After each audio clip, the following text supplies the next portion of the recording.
Who or what is Bharat? Bharat or Bharatvarsha is the ancient and original name of the land in and around the Indian subcontinent. There are several theories on the naming of Bharat.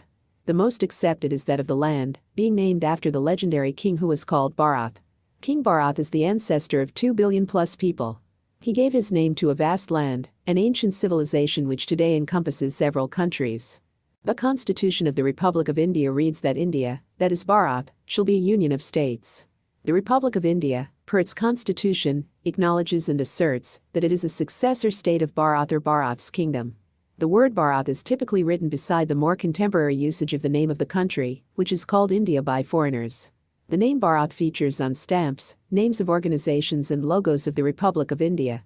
Generally every agency of the Government of India, which has the word India in English in its name, translates to Bharat when the name is written in Devanagari or Sanskrit.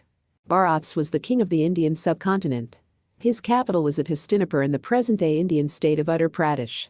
Bharat succeeded his father, Dushyanta, as the king, and with his unparalleled might, he subjugated the world.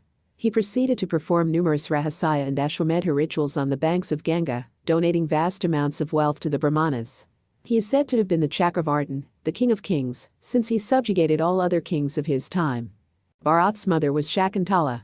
The great Sanskrit poet Kalidasa lived in the court of King Vikramaditya. He wrote a play on her called Abhignan Shakuntalam, also known in English as The Recognition of Shakuntala.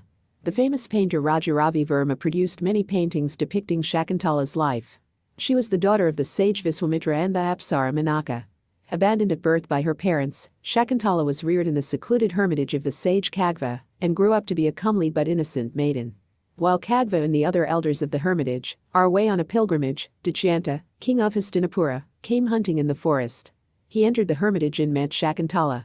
Dushyanta was captivated by her and married her in the Gandharva tradition of marriage. Bharat performed the Aswamedha Yajna or horse sacrifice, which is a clue that his domains were extensive. While the exact extent of his kingdom is a matter of further research, it could have covered present-day India, Pakistan, Afghanistan, Bangladesh, Nepal, Bhutan, Sri Lanka. Possibly also covered Tibet, Myanmar, Thailand, Laos, Cambodia, Vietnam, Philippines, Malaysia, Indonesia, Iran, and countries of Central Asia. Dates of King Bharat's reign are not known with certainty.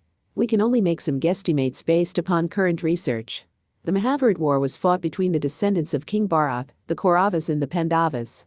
Based upon astronomical evidence, this war is precisely dated to have started from 16th October 5561 year BC, which is more than 7,500 years back.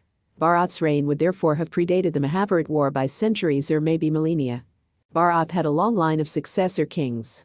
Several generations later, his successor, King Shantanu, was the immediate predecessor of the Kauravas and the Pandavas, protagonists of the Mahabharata.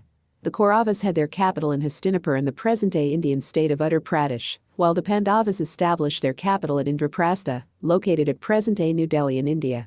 Kings Parikshit and his son Jamahayu are notable descendants of the Pandavas. Later ruling dynasties would have descended from the King Bharat, and the people of Bharatvarsha are pretty much descended from this legendary king. This is a Bantan presentation. Thank you for watching our video. If you liked it, please give it a thumbs up. Do leave your comments below. We would value your comments and suggestions on new topics.